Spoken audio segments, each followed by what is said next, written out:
Биринчиден, бул абдан татаал процедурада. Анан азыр көп кишилер ойлоп атпайбы, көп убакыт каралып атат депчи. Ал жакта бул ишти караш үчүн Кыргызстандагы бардык иш аракеттер бүтүш керек. Баягы жогорку соттун бүткөндөн кийин бардык баягы укуктук жактан бүткөндөн кийин гана кетилет да. Анан ушул күнгө чейин биз берилген материалдар абдан тастыкталып, каралып чыкты. Биз үчүн жакшы нерсе бул чындыгында бул саясий куугунтук болгонун билинип жатат да. Ошондуктан ал документтерди ошол эл аралык сотторго бергенге даярдалды. Анан сөзсүз түрдө бизде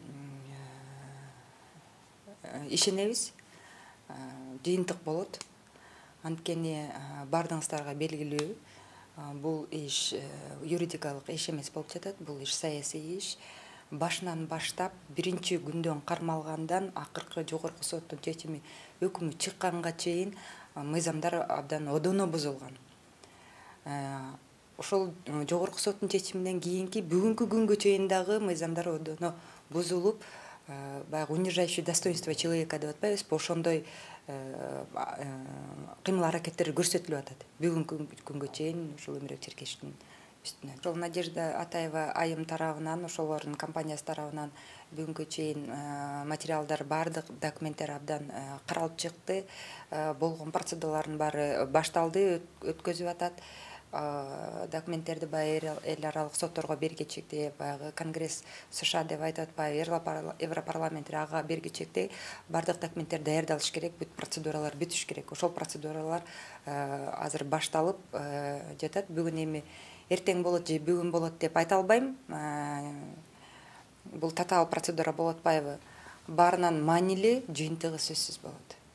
Жыйынтыгы болбосо, ушул бүгүнкү күндө ошол эл аралык именно правозащитный компаниялардынчы бул материалдарды алмак эмес.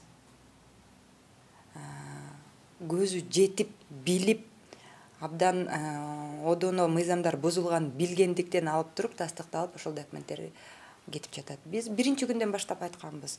Биз Кыргызстандын сотторуна ишенбейбиз. Биз Кыргызстандын ошол күнкү бийлигине ишенбейбиз. Ошондуктан эми биз үчүн бул формалдуу процесс болду да, Кыргызстандачы формалдуу процесс. Акырына чейин жетип, анан биз ошол Өмүрбек Черкешевдин укугун эл аралык сотто жалгыз гана Кыргызстанга эмес, дүйнө жүзүнө тастыктап көрсөтүп беребиз деген ишенибиз бар болчу. Бүгүн ошол максатыбызга кетип жатабыз. Бул жыйынтык сөзсүз болот. Анан биз кыргыз элин дагы бир сыйра сүйүнтүп бошубуз керек деп ойлойм.